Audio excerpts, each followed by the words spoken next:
ጠንቋዩ ይህ የእጽዋት ዘር ሰውን የማደንዘዝ ወይም የማራድ ኃይል እንዳለው አስረዳው። ሆኖም ግን ጠንቋዩ ጠንከር ያለ ማስጠንቀቂያ ሰጠው። ኪን ናጋን የወሰዷት ሰዎች ናቸው ብሎ የሚያምን ከሆነ በጣም ተሳስቷል። ይህ የጭንቅላት የሌለው የሰይጣን ሥራ መሆኑን መላው የመንደሩ ነዋሪ ያውቃል። በምክንያታዊነት በማሰብ ኪን በዚህ መንደር ውስጥ የሆነ ነገር እየተደበቀ እንደሆነ ተሰማው። ከጠንቋዩ ቤት ወጥቶ ሲሄድ ሙን በሚስጥር ትከተለው እንደነበር ተገነዘበ። ሙን ናጋ ለእሷ ምን ያህል ልዩ እንደነበረች አጫወተችው። የናጋ እናት ናጋ ገና ልጅ ሳለች ጥላት የጠፋች ሲሆን አባቷ ፓ ደግሞ ናጋን እንደ ልጁ አምኖ ተቀብሏት አያውቅም። ናጋን በፍቅርና በእንክብካቤ ያሳደገቻት ሙን ነበረች።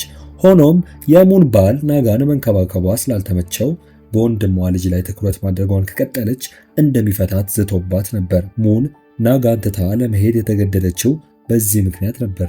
ዓመታት አለፉ። በመጨረሻ ሙን ከባሏ ተለያይታ በናጋ ላይ ለፈጸመችው ስህተት ካሳ ለመክፈል ወደ መንደሩ ተመለሰች። ነገር ግን ዳግም ከተገናኙ ከጥቂት ቀናት በኋላ ናጋ በሚስጥር ተሰወረች። ሙን እኔ ጥያት ባልሄድ ኖሮ ምናልባት ናጋ ደህና ትሆን ነበር በሚል የጥፋተኝነት ስሜት ትሰቃይ ነበር። የሙንን ቅንነትና ጸጸት የተረዳው ኪን በመጨረሻ በምርመራው ላይ እንድትሳተፍ ጋበዛት። ሌሊቱ መሸ። ጭንቅላት የሌለው ሰይጣን ሽብር መንደሩን የጭንቀትና የፍርሃት ስፍራ አደረጋት።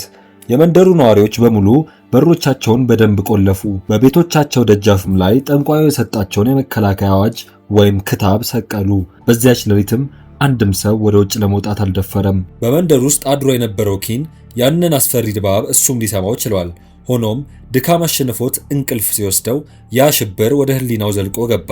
ኪን በወንዙ ዳርቻ እንደቆመ በህልሙ አየ። እዚያም የናጋ የተቆረጠ ራስ በውሃው ላይ ሲንሳፈፍ ተመለከተ።